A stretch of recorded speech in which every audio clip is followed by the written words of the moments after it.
Welcome to today's episode of MBKB Talks. We're thrilled to have our incredible safeguarding and welfare manager, Katie Biggs, with us today. She's been with MBKB for 8 years now and plays a crucial role in ensuring that our apprentices and the team are supported both mentally and emotionally, and we're so excited to have you on the podcast. Thank you for having me. Definitely.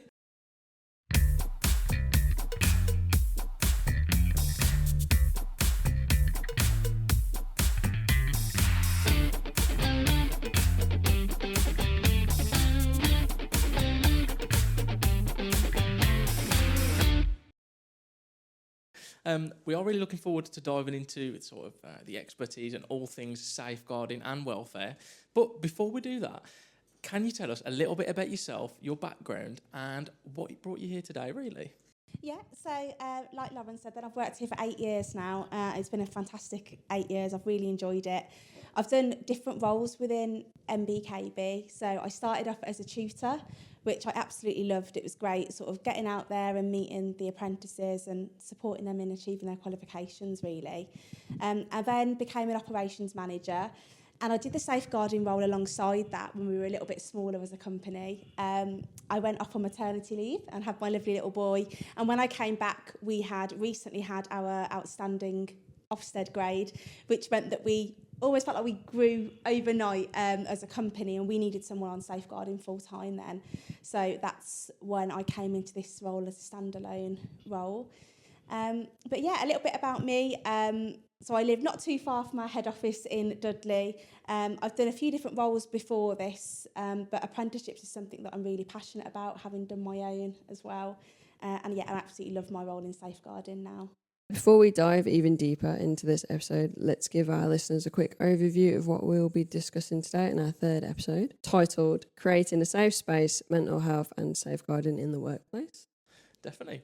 And we'll also be talking about the importance of safeguarding in apprenticeships and how mental health awareness plays a key role in creating a supportive workplace. We'll also explore the challenges and rewards of being a mental health advocate and how leaders contribute to building a culture of safety and well-being in the workplace. Katie will also share her insights as well on managing and supporting apprentices and the MBKB team through mental health difficulties, and how we can also reduce the stigma as well surrounding mental health conversations too. And finally, we'll dive deep into the importance of mental health training and its impact on supporting both apprentices and the MBKB team. So lots to unpack today. Let's get started. Great, yeah. Katie, your journey is so interesting, from being an instructor at a children's holiday camp to working abroad in Turkey. How did those early experiences shape the way you approach safeguarding and mental health? So yeah, working at a children's holiday camp was really interesting. And when I think about it now, I guess it was all about being that safe space, or having that safe space for children so they could come to you if there was any issues that they were struggling with. Because with that, they're away from home, some of them for the first time, and yeah, they've got their teachers and their classmates around them, but I think it's just about having that safe, supportive network and environment really for them to come forward if they've got any concerns they can report to you. And that role was really all about making sure they had fun, and that has such a positive impact on people's mental health. You know, being able to get outside, do a hobby or an activity and learn a new skill, that all has a really positive impact on people's well-being. So I didn't realise it at the time, but now when I think back, that probably shaped quite a bit about the role that I do today. And the same with working in Turkey as a rep. I think for me personally, that was probably my first time away from my own support network. I wasn't with my family or my friends and felt quite isolated at times. And actually, I think that makes me realise now that if you haven't got that strong support network around you, you need to make sure that you source some sort of support, whether that be an agency or someone that you can talk to, a colleague, a family member, even just at the end of the phone. You know, it's really important. But it was nice. I got to work with a diverse group of people. I got to learn about a new culture, and hopefully that shaped sort of the role that I do today and how I interact with people. Amazing. Obviously, you've mentioned how before mental health is obviously one of your biggest passions, but can you sort of share what specifically inspired you to sort of become such an advocate for mental health? Yeah, I think, I suppose I fell into it really, into the role that I'm doing now, when I was a tutor, I worked with a few apprentices who unfortunately had experienced some really difficult safeguarding situations. And I saw the impact that just being a listening ear for someone can have. And mental health has such, or when someone's having poor mental health, it does have such a big impact on other parts of their lives.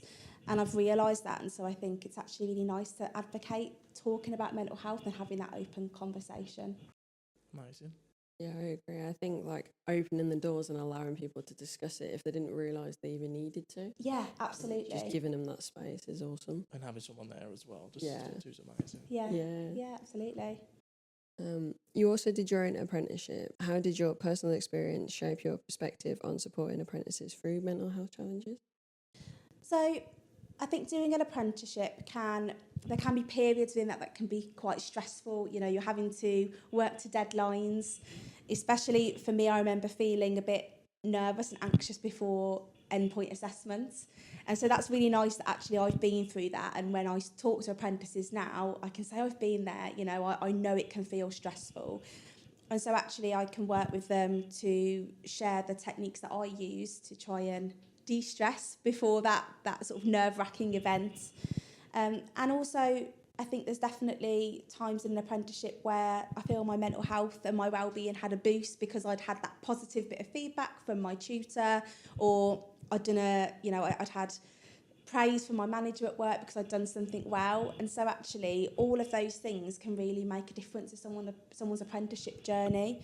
So yeah, I think it probably did have quite a big impact on me personally doing my own apprenticeship. Yeah, for sure. Because you've like literally been there and you can, just tell them you've been Yeah, there and that's they like it. understand and you're like, actually, she does get it. Yeah, that's well, it. That's awesome. Yeah. Yeah, that's great. And it sort of leads on to this next question, really. Obviously, when you were doing the apprenticeship, what were some of the key lessons you learned about balancing sort of personal challenges with work? And also, how did you sort of inform your approach to supporting others?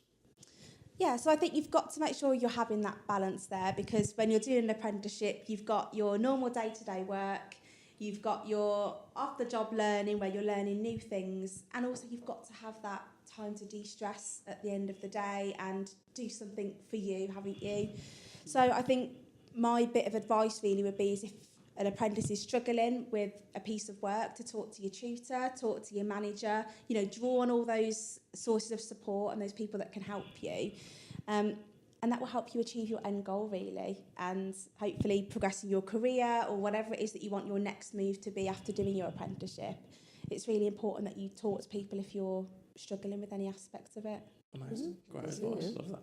Also, as a safeguarding and welfare manager, you've obviously seen the importance of safeguarding firsthand. So how do you think safeguarding plays a role in sort of supporting the mental health of apprentices and also their team as well? So when we think about safeguarding, there's some really serious safeguarding topics, isn't there? But there's the more lower level stuff, the stuff that sort of might happen on a daily basis with people, whether it be struggles that they might have at home or in their work life or with relationships. And so actually I think if we can educate people on those issues and help them to keep themselves safe and others safe as well, that's really important, not only for their own safety, their own development, but if these people are managers in businesses, if they are employers, they can then pass them skills down to other people and support the team members that they work with. So it's all about building that culture of safeguarding. It's not just one person, it's about building that village, I guess, of people to support, and it's really important. I like that, the village of support. I like that. Yeah, I like that's that. awesome, I yeah. like that. I'd say we've definitely got that at MBKB for sure. Yeah, absolutely. I think it's something that we've all worked really hard on, isn't it, Yeah. collectively? And we're lucky at MBKB, we've got that autonomy to be able to do our own roles and that freedom to say, actually, do you know what, can we try this? Or can we have this team building exercise that we can do? Or can we have this time to do stress management training and things like that? And that's really important, because to have that really strong workforce, despite us being predominantly remote as well, that's really important, because for me, I feel more connected to my colleagues here than I have done at any other organisation that I've worked for. Yeah. And that's a testament really to us all, Yeah. supporting each other, isn't it, I think? Mhm. Yeah, and it also just links back to the culture as well, such as the last episode we was talking on. How it's that is such a big part of obviously building a good culture within a business. And yeah, safeguard is definitely a big part of that. Mhm. Yeah. Definitely. Adding to that, what do you think needs to change in the workplace to make it easier for people to talk openly about mental health? I guess it's about reducing that stigma, isn't it? So whereas some of us might think nothing of coming into a meeting and saying, oh, I've had a really rough weekend, I've had a migraine or a cold or a sickness bug, for example, but it almost for some people, feels like they can't talk about mental health the same way. But actually, everyone's got physical health, everyone's got mental health. Sometimes they're up here and they're really good, and other times they're not where they need to be. And so actually, we want to normalise that conversation of saying, oh, do you know what? I had a bit of a rough weekend. I was feeling a bit low, or I've been feeling anxious. I've not been myself. And that's really important in the workplace, so that we can just have those open conversations. I think listening is a really big thing, isn't it? Taking time to just listen to people. And also, if we can have people in a position of seniority in a workplace talking about their mental health, that will hopefully have a ripple effect then on the other people that work there. Because I know if our CEO's talking about mental health, the managers will be, and then everyone else in the company will feel they can as well if they need to. Definitely.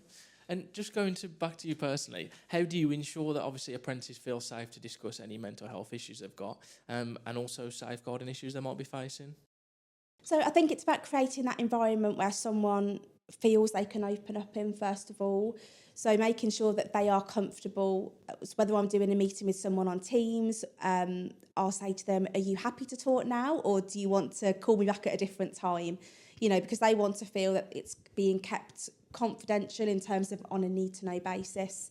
They want to feel that they're not being judged. So that's a big thing in our role, is that we would never judge anybody. We're just there to listen, to support them, and to give them guidance really as to what next steps they might want to take. And I think as well about supporting our apprentices, a big thing is making sure that our team of tutors and our support staff are also trained in mental health and well-being, so that they understand the importance of creating that environment where people can open up. Amazing. I like that one. Yeah. Why is safeguarding such an important element of an apprenticeship, and how does it support apprentices in a broader sense? So if we think about individual safeguarding issues that an apprentice might have, that's really going to impact on perhaps their personal life or their work life or their ability to do an apprenticeship. Because if we think about somebody perhaps having a period of poor mental health or going through an issue in a relationship or financial issues, it's quite hard to be our best self and put our all into our work and our apprenticeship work if we're not quite feeling ourselves, I guess, and we're experiencing something. So I think it can have a negative impact there on their ability to do their apprenticeship work and perhaps progress in their career. And that's why it's important that we open up and we talk about this to get some support. But also safeguarding should be a part of every single apprenticeship, just in terms of having those conversations with people about risks they might face and what to do in that situation. So we will try and embed safeguarding discussions in our sessions at MBKB. Our tutors will ask the learners things in reviews and teach them about new topics such as the prevent duty or a safeguarding risk we might have heard about in the news. And that's really important because, again, it's not just about protecting ourselves, but also the people that we work with and communicate with on a daily basis. Definitely, yeah. And so, in your experience, what are some of the signs that an apprentice or a staff member might be struggling with, obviously, mental health issues or safeguarding issues? And what role does, obviously, mental health awareness play in sort of creating a supportive workplace or apprenticeship, really? So we recently did training. So last week, the whole of the MBKB team did training on stress management. And it was quite interesting there because when I delivered that, I'd been doing a lot of research into it and we looked at different stress responses. And sometimes people can be in a flight mode stress response, and that might be that you sort of freeze up, you feel quite numb or quite low, have very low energy and sort of feelings of apathy, so not sort of feeling like you can't be bothered to do something. And so all of those signs there could be a sign that someone's struggling with their mental health. But on the flip side of that, some people have more of a fight response if we go think about stress. So things like feeling quite agitated, quite snappy, can't switch your mind off. You know, you're trying to get to sleep at night and you've got all these thoughts running through your head. So actually, those signs as well can indicate that somebody's struggling. So everybody will be different, but I think if you know a person and they don't quite see themselves, don't be afraid to just ask and say, how are you? Are you doing okay? It's the best way to do it, is just tackle it head on in the right environment, so making sure that it's a quiet sort of situation and making that person feel comfortable. But yeah, asking and saying, how are you? I totally agree. I think that's something that people should do a lot more. Yeah. I don't think people do it enough. It's just asking people, how are you? Are you okay? You look a bit, are you sure you're okay? Just a bit of reassurance, and just speaking to somebody as well really does make the world a difference, I think. Yeah, definitely. Just that little check-in to just make sure, and then it opens up the door if they're not, and Yeah. they can tell you, and then they know they can tell you that they're not. Yeah, that's it's opening that door, isn't it? Yeah. And you just said about asking twice, are you sure you're okay? Yeah. Because how many of us, like when we've come in this morning, we've probably said, oh, hi, are you all right? Yeah, fine. Are you? Yeah, good. But actually asking again, but are you okay, or how are you? Definitely. If you've got concerns. Yeah. Because it's just an automatic response sometimes, isn't it? To say, yeah, I'm fine. Yeah.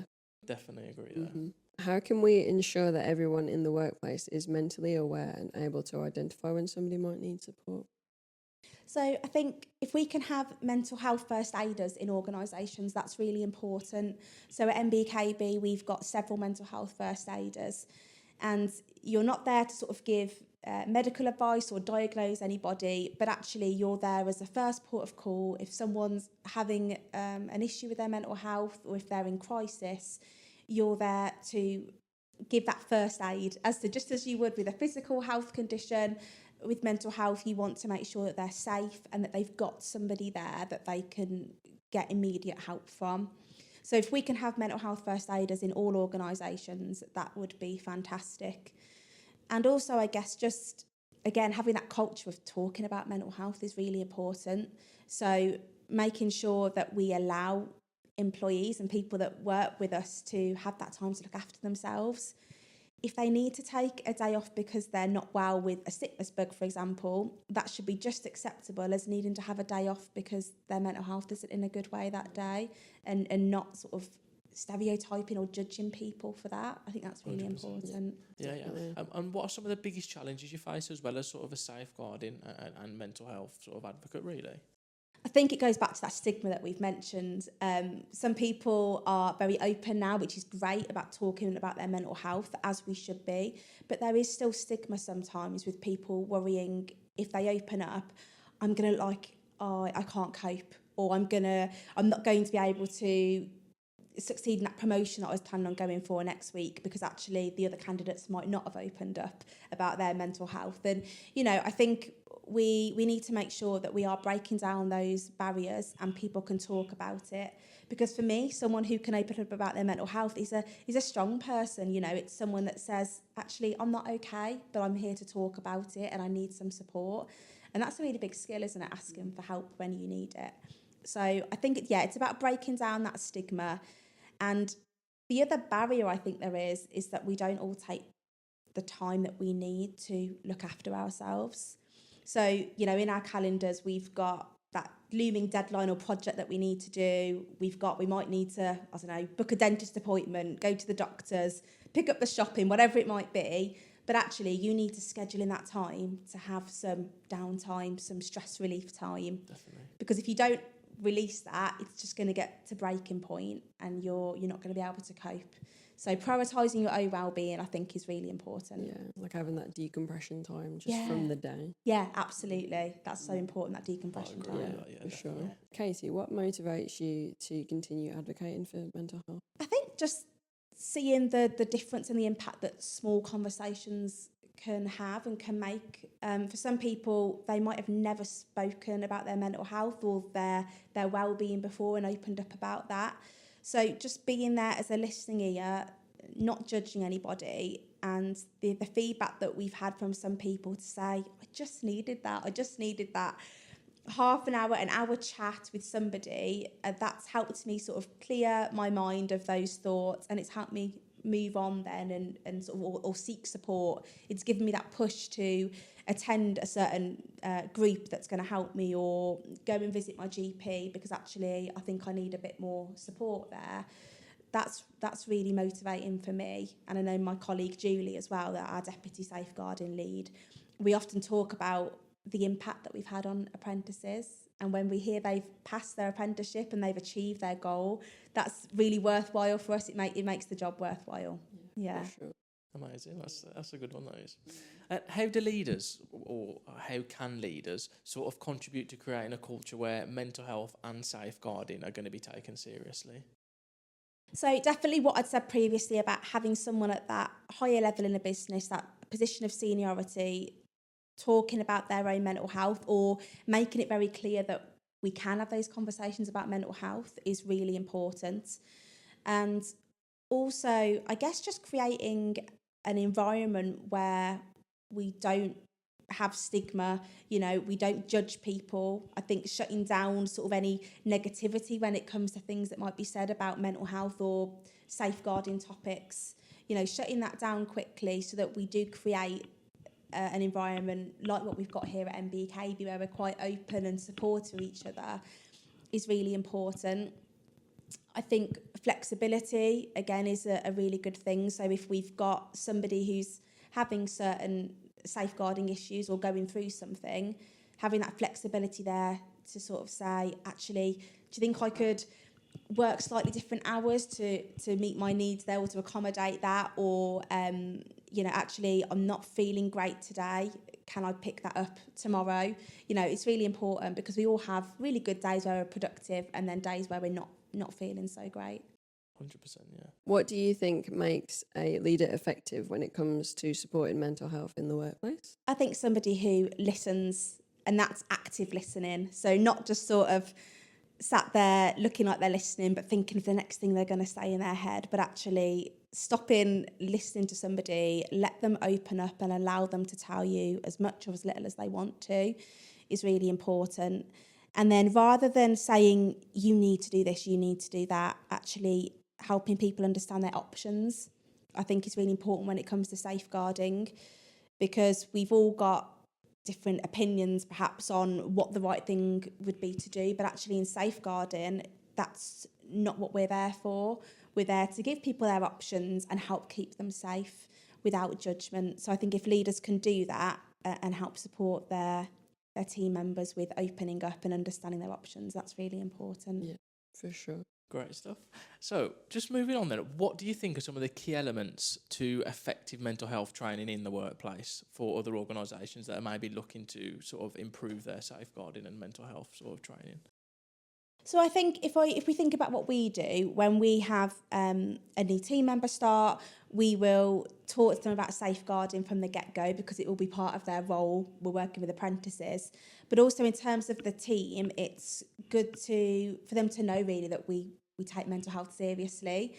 We have a calendar, don't we, of events where we can join in with things. So they're not necessarily related to work, but we can do...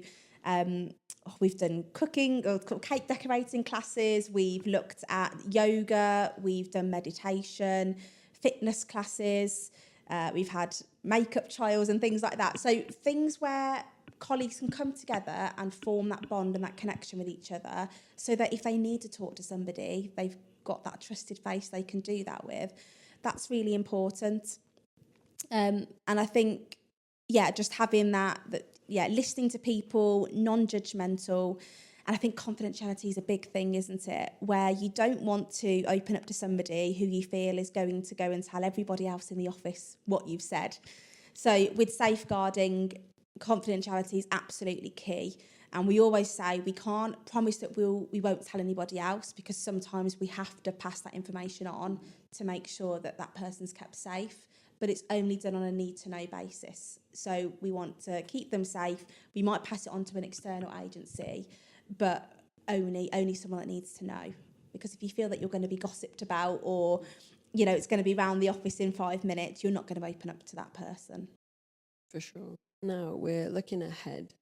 What's a goal or a dream that you're currently working towards, either in work or personally? So I guess in work, something that I've been really keen to do is expand my safeguarding network, really, because I think with safeguarding, you don't want to gatekeep information. You want to share best practice. You want to share what's worked well for you and get ideas with things that you might need to have some support on. So one thing that I'm really excited about recently is I have become a safeguarding governor for a local school, which is really nice because I'm giving something back and also getting more ideas in terms of what we can do to support our apprentices and people in learning. And also we are building our sort of connections and our network of other safeguarding leads and other training providers. And I think that's really important because, you know, we all are working towards the same goal, right, which is keeping people safe, making sure that people are happy and achieving their apprenticeships. So actually, why not communicate with other training providers and other education establishments, I think, and share that information and see what we can do as a team. So that's something that I'm working towards at the minute, which I'm really excited about. No, that sounds amazing for sure. Great stuff. And this may be quite similar, but if you could design a sort of ideal role or project that focuses on mental health and safeguarding, would it be that, or have you got any other sort of project you'd like to start with it? What would you like it to be? Yeah, I think it's that really, because I said earlier, but I feel quite lucky that within MBKB we are given the autonomy to explore ideas, aren't we, and to think outside the box a little bit. And if there's something we've got a passion in, try something new. And so actually, I'm really lucky that I can do that in my role. And yeah, communicating with other people working in the industry is really important for me. Amazing, lovely. Outside of work, you love to travel. What's been your favourite destination you've travelled to so far?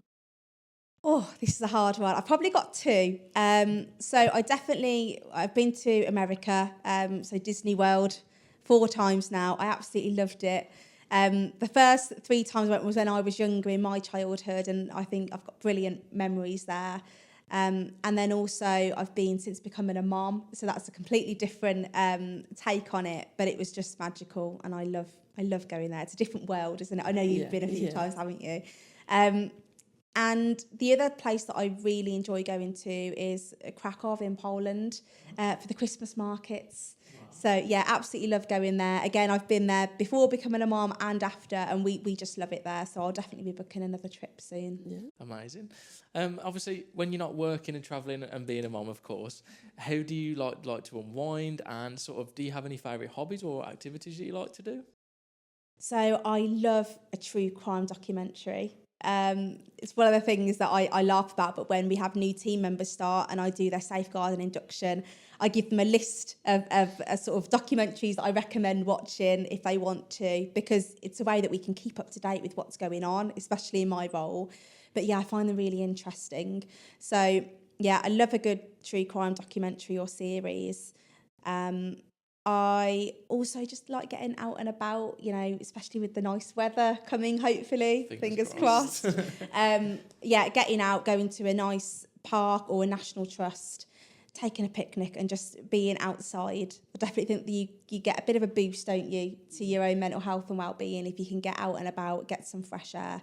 So yeah, that would be my hobby, I think. Yeah, for sure. I think there's something so healing about being out in nature. Like I've recently started going to Cannock Chase, and it's been lovely. Yeah.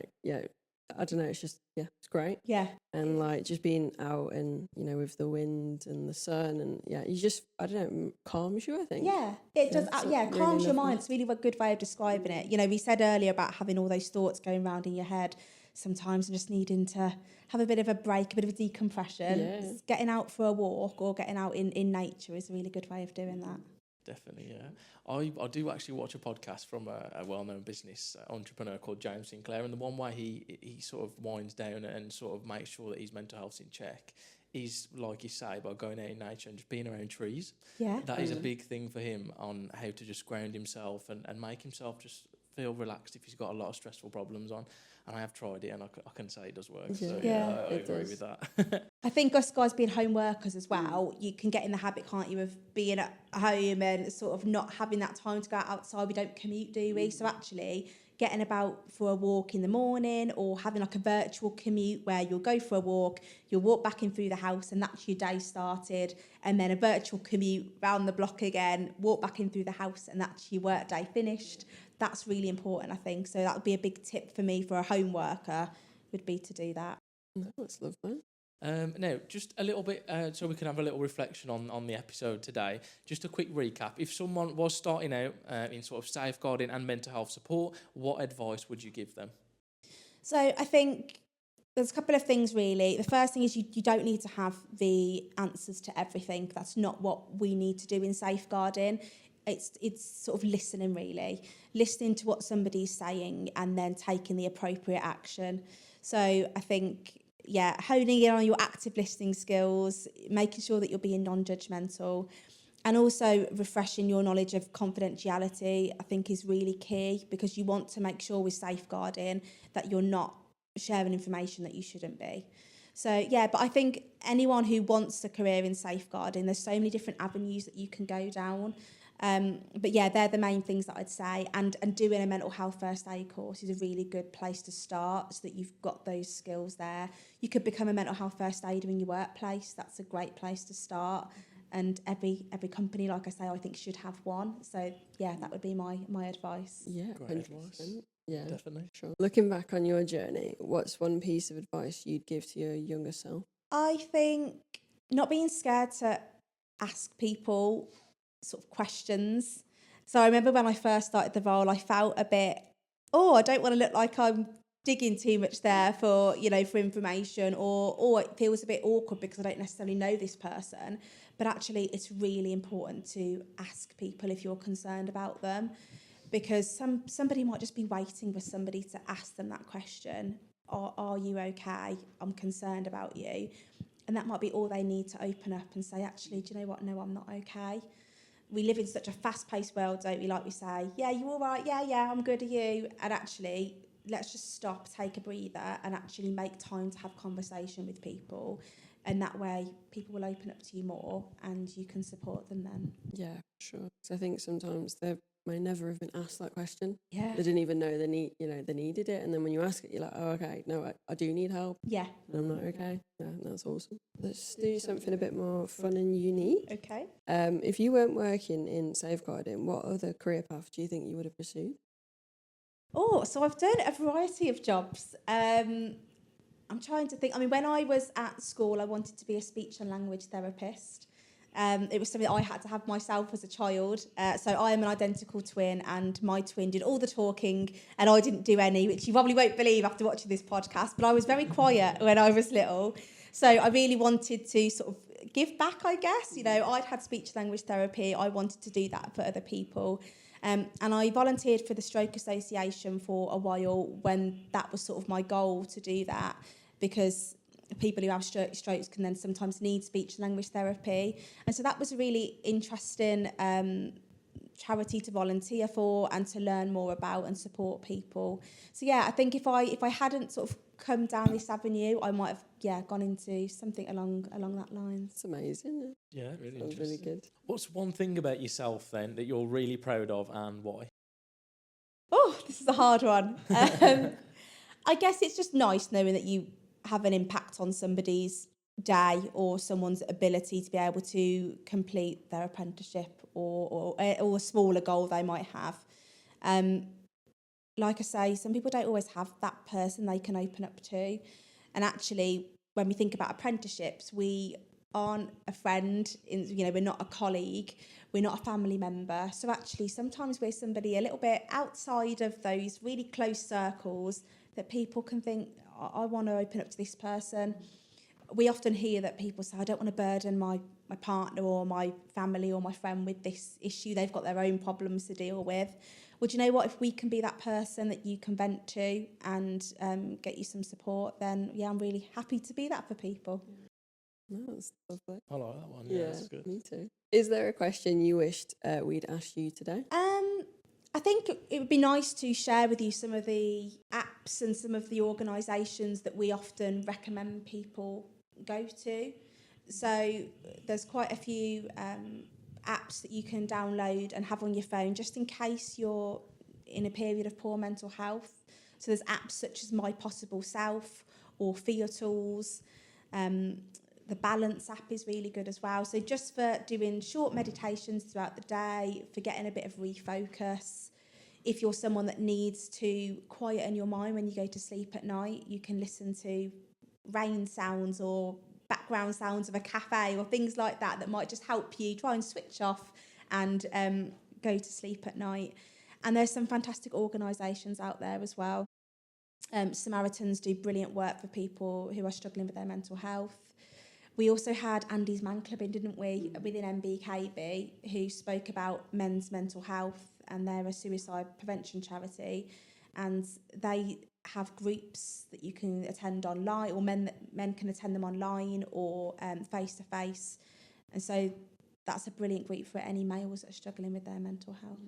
Love that. We can add these into the caption. Yeah, we'll link them all below, we'll link so them for everyone. you'll get to check them out. Yeah, that's awesome. Thank you. So, Katie, we're now entering our Empower Hour, which is a recurring segment that we're running for every podcast, where we focus on empowerment, and it's designed to inspire us and our listeners. So, can you share a moment or a quote or a person who's truly empowered you within your journey in your career? Yes, I can't remember who said this quote, but there's a saying that people don't always remember what you said or what you did, but they'll remember how you made them feel.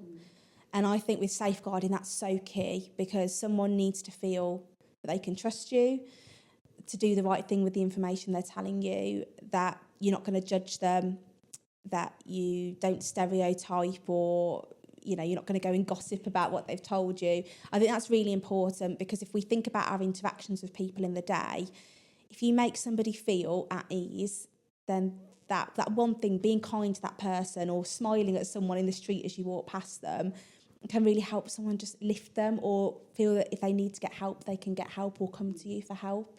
So I think it's really important that we remember how we try and make an impact on how we make people feel. So that, if they need to open up, they can. Yeah, that's lovely. Amazing. I like that one. No, That's great. Katie, it's been a pleasure having you on the podcast today. Thank you for sharing your incredible insights and your dedication to safeguarding and mental health. A big thank you for everyone joining us today and for listening to MBKB Talks. Be sure to follow us on TikTok, YouTube, and all of the other socials to stay up to date with future episodes. Yeah. Don't forget to like, comment, subscribe, follow, share, all of the things. We'd love to hear some suggestions of what you want to see next. And thank you so much for joining us today, Katie. Yeah, thank you for having me, and good luck with the rest of your series. I look forward to listening. Thank you very much.